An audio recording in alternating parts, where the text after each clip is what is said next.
মা বাবার দোয়া সন্তানের জন্য বিফলে যায়, এটাও দোয়া করেন আল্লাহ ছেলে যেন আল্লাহর ওলি হয়, নেককার হয়, আল্লাহ আপনার জন্য প্রিয় বান্দা হয়। আল্লাহর কাছে সন্তানের জন্য চোখের পানি চেয়ে ফেলে চেয়ে নেন। আপনি যদি তিনটা কাজ করেন ইনশাআল্লাহ, ফিতনার এই ভয়াবহতায়, ফিতনার এই আগুন যেখানে চতুর্দিকে জ্বলছে, মোড়ে মোড়ে শয়তান বিভিন্ন ফাঁদ এঁটে বসে আছে, এখান থেকে আপনার সন্তানকে আল্লাহ হেফাজতে করবেন ইনশাআল্লাহ। এবার আসা যাক এই সন্তানকে নেককার করার জন্য, আল্লাহর খাঁটি বান্দা হিসেবে গড়ে তোলার জন্য, ভালো মানুষ হিসেবে গড়ে তোলার জন্য আমরা আমাদের যে কর্তব্য আছে, আমাদের যে দায়িত্ব আছে সেগুলো তো পালন করবই, কিন্তু এই দায়িত্বগুলো পালন করার পাশাপাশি তারা যেন ভালো মানুষ হয়, তাদের সামনে দৃষ্টান্ত স্থাপন করা। দৃষ্টান্ত স্থাপন করা মানে সন্তানদের সামনে নিজেরা ভালো মানুষ হয়ে তাদেরকে আদর্শ দেখানো।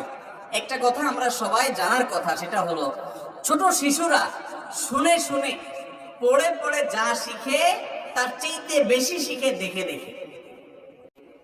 আপনি যদি বলেন যে বাবা মিথ্যা বলতে হয় না, মহাপাপ, এটা সে শুনলো, কিন্তু সে জানে তার বাপে কেউ ডাকছে অমুক বাসায় আছেন নাকি, বা কলিং বেল টিপতে বলছে বাবা বাসায় আছেন নাকি, তো বাচ্চাকে বলে দিছে যে বল আপা নাই। তো এই সন্তান তখন দেখে যে না, মিথ্যা বলা যায়। অনেক বাপ মা আছেন, ওনারা চান যে ওনাদের সন্তানগুলা নেককার হয়ে যাক, ফেরেশতা হয়ে যাক। আমাদের কাছে আয়েশা বলে, হুজুর দোয়া শিখিয়ে দেন, যে দোয়া পড়লে ছেলেটা একেবারে সোজা হাসান বসরি হয়ে যাবে। আর উনি নিজে যত রকমের দুই নম্বরই আছে, যত রকমের হারাম কাজ আছে, যত রকমের গুনাহের কাজ আছে, এগুলো সব করবে।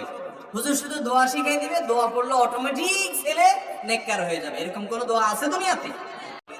আপনি আপনার স্ত্রী এবং বাসার ভেতরে এমন একটা কালচার আপনাকে গড়ে তুলতে হবে, যে কালচার দেখে দেখে সে শিখবে, যে কালচার দেখে দেখে সে শিখবে। এই জিনিসটা অনেক গুরুত্বপূর্ণ। আবার অনেক বাপ মা আছে চেষ্টা করে যে না, সন্তান যাতে নষ্ট না হয়, এই জন্য তার হাতে এগুলো দেওয়া যাবে না, মোবাইল দেওয়া যাবে না, চেষ্টা করে, কিন্তু সন্তানের সাথে পারে না, কেড়ে নেয়, পোলাপান কান্নাকাটি করে, কোনোভাবে নিয়ন্ত্রণ করতে পারে না। এটার মূল কারণ হলো ওই বাবা মা নিজেই তো মোবাইল টিপে আসক্ত, ঠিক না ঠিক? যে বাপ মা নিজে মোবাইল টিপে আসক্ত, তার সন্তানকে সে শুধু নসিহত করে, কড়াকড়ি করে, শাসন করে কোনো দিন মোবাইল থেকে সরাতে পারবে? আগে বাচ্চারা দৌড়াদৌড়ি করত, বাহিরে খেলাধুলা করত, শারীরিক ভাবে তারা শক্ত হয়ে বড় হতো। আর এখন ছোটবেলা থেকে মোবাইল একটা, ট্যাব একটা নিয়ে ফুটবলের মতো গোল হইয়া বসে, তো এরকম ফুটবলের মতো মোটা হইতে থাকে আস্তে আস্তে, ঠিক না ঠিক? রোগী হয়ে বড় হয়। আর নেটের জগতে ঢোকার পর হারাম জিনিসপত্র ছোটবেলা থেকে দেখতে দেখতে তার ভিতরে ঈমান এবং তাকওয়ার ছিটা ফোঁটা পর্যন্ত থাকে না, ধুয়ে মুছে সব সাফ হয়ে যায়, ঠিক না ঠিক? আপনি নিজে মোবাইল ব্যবহারের ক্ষেত্রে আপনাকে নিয়ন্ত্রণ করা শিখতে হবে। প্রয়োজনে কল ধরবেন, কল করবেন, একান্ত জরুরি কাজ থাকলে করবেন। অযথা ইউটিউব, ফেসবুকের ভিতরে বুঁদ হয়ে পড়ে থেকে এটার এডিকশনে, আসক্তিতে আপনি স্ক্রল করতে থাকবেন, আর বাচ্চারা বলবেন আব্বু মোবাইল দেখতে হয় না, এটা কোনোদিনই হবে না। যেসব বাপমা 5 ওয়াক্ত নামাজ পড়ে, তাদের বাসার 2 বছর, 2.5 বছরের, 1.5 বছরের বাচ্চাকে দেখবেন যে সেও নামাজ পড়ার চেষ্টা করে, ঠিক না ঠিক? কারণ সে দেখছে, ওই যে বাচ্চারা দেখে দেখে শিখে। এজন্য আপনি যদি চান আপনার ছেলে মেয়ে নেককার হোক, অন্তত ছেলে মেয়েদের দিকে তাকায় নিজে ভালো হয়ে যান, নেককার হয়ে যান, বাসায় ভালো কাজের চর্চা করেন। স্বামী স্ত্রী যদি ঝগড়া করেন, সন্তান কিন্তু ঝগড়া শিখবে। স্বামী স্ত্রী যদি ভাঙচুর করেন, সে কিন্তু ভাঙচুর শিখবে। আপনারা যদি মারামারি করেন, সে কিন্তু মারামারি শিখবে। আপনারা যদি গালিগালাজ করেন, ব্যবহার খারাপ করেন, সে কিন্তু সেটা শিখবে। আপনারা যদি খারাপ কিছু করেন, সে ভালো কিছু শিখতে পারে। সন্তানের দিকে তাকায়া আমাদেরকে ফেরেশতা হয়ে চলতে হবে। যদি চান আপনার সন্তানটা গোটা দেশের মধ্যে, এলাকার মধ্যে ফেরেশতা হোক, তাহলে আমাদেরকে সেটা করতে হবে, দৃষ্টান্ত দিতে হবে। আপনি যদি আপনার বাবার জুতাটা সোজা করেন, আপনার সন্তান বড় হওয়ার পর আপনার জুতার উপরে তার জুতা দিয়ে পাড়া দেওয়ার সময় তার বিবেকে বাঁধবে যে আমার বাপকে দেখছি দাদার জুতা সোজা করতে। কথা কি বুঝাতে পারছি? আপনি যদি আপনার মার সামনে জোরে কথা বলার পরে আবার পাও ধরে মাপ চাওয়ার মতো মন থাকে, আপনার হিম্মত থাকে, তো আপনার সন্তান দেখবে যে না, বাবা মার সাথে জোরে আওয়াজ করা বেয়াদবি সে শিখবে, ঠিক না বেটি? আপনি যদি তাহাজ্জুদের নামাজ পড়তে উঠেন তাহলে আপনার সন্তান অন্তত ফজরের নামাজ পড়া শিখবে, ঠিক না বেটি?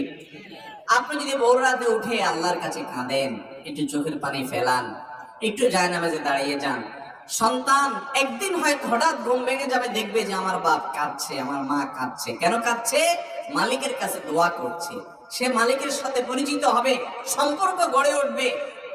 আর আপনি যদি নিজে ফাসেক থাকেন আর বলেন হুজুর মাদ্রাসায় দিয়ে গেলাম, ছেলেটাকে হাফেজ আলেম বানায় দেন, নেককার বানায় দেন, আপনি মনে রাখেন কিয়ামত হয়ে যাবে। এটার সম্ভাবনা খুবই ক্ষীণ যে আপনি সন্তানকে ভালো করার জন্য বাসায় কোনো পরিবেশ দিবেন না, সন্তান ভালো হয়ে যাবে।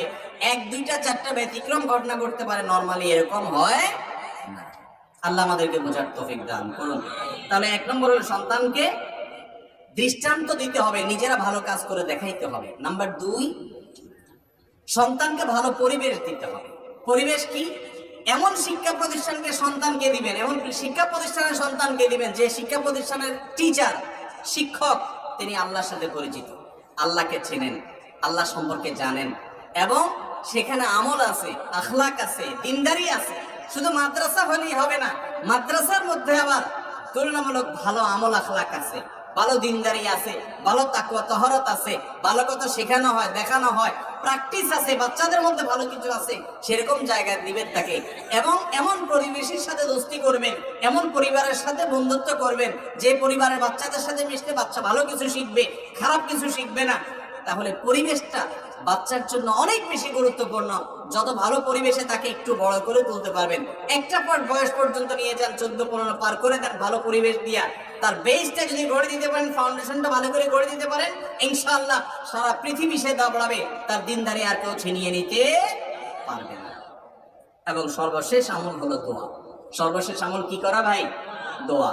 শুধু দোয়ার কথা বললে হবে না, আগে নিজে ভালো হতে হবে, দৃষ্টান্ত স্থাপন করতে হবে, বাসায় তাকে ভালো পরিবেশ দিয়ে দেখাইতে হবে, বাসার বাইরে ভালো পরিবেশ দিতে হবে, এরপর দোয়া করতে হবে। দোয়া কি করবেন? মা বাবার দোয়া সন্তানের জন্য বিফলে যায় না। দোয়া তো করেন ছেলে যেন স্কুলে চান্স পায়, ফার্স্ট করেন, এসব দোয়া। এটাও দোয়া করেন আল্লাহ ছেলে যেন আল্লাহর ওলি হয়, নেককার হয়, আল্লাহ আপনার জন্য প্রিয় বান্দা হয়। আর এজন্য আল্লাহ নবী জাকারিয়া আলাইহিস সালামের দোয়া, আল্লাহ নবী ইব্রাহিম আলাইহিস সালামের দোয়া করেন, আল্লাহ তাআলা উল্লেখ করেছেন কিভাবে সন্তানকে নেককার হওয়ার দোয়া করে আল্লাহর কাছে চেয়ে দিতে হয়। জাকারিয়া আলাইহিস সালামের দোয়া, রব্বি হাবলি মিন লাদুনকা যুররিয়াতান তাইয়্যিবা ইন্নাকা সামিউদ দুআ। হে আমার রব, আপনি আমাকে নেক সন্তান দান করেন, কারণ আপনি দোয়া শ্রবণ করেন। রব্বি হাবলি মিন লাদুনকা যুররিয়াতান তাইয়্যিবা, আল্লাহ নেককার সন্তান চাই আপনার কাছে, আপনি দোয়া শ্রবণ করেন। আল্লাহর কাছে আরো দোয়া করেন, রব্বি হাবলি মিনাস সলিহিন, আল্লাহ নেককার সন্তান আমাকে দান করেন, রব্বি হাবলি মিনাস সলিহিন। এরপরে যেটা বললাম, রব্বানা হাবলানা মিন আজওয়াজিনা ওয়া যুররিয়াতিনা কুররাতা আয়ুন ওয়াজআলনা লিল মুত্তাকিনা ইমামা। সূরা ফুরকান 74 নম্বর এটা দোয়া করেন। এরকম বিভিন্ন দোয়া করেন, এই দোয়াগুলো ভোর রাতে উঠে করেন, 5 ওয়াক্ত নামাজের পরে করেন, বিভিন্ন দোয়া কবুলের সময়গুলোতে করেন, সকাল সন্ধ্যায় করেন, শুক্রবারে আসরের পরে করেন। এরকম দোয়া কবুলের সময়গুলোতে আল্লাহর কাছে সন্তানের জন্য চোখের পানি চেয়ে নেন।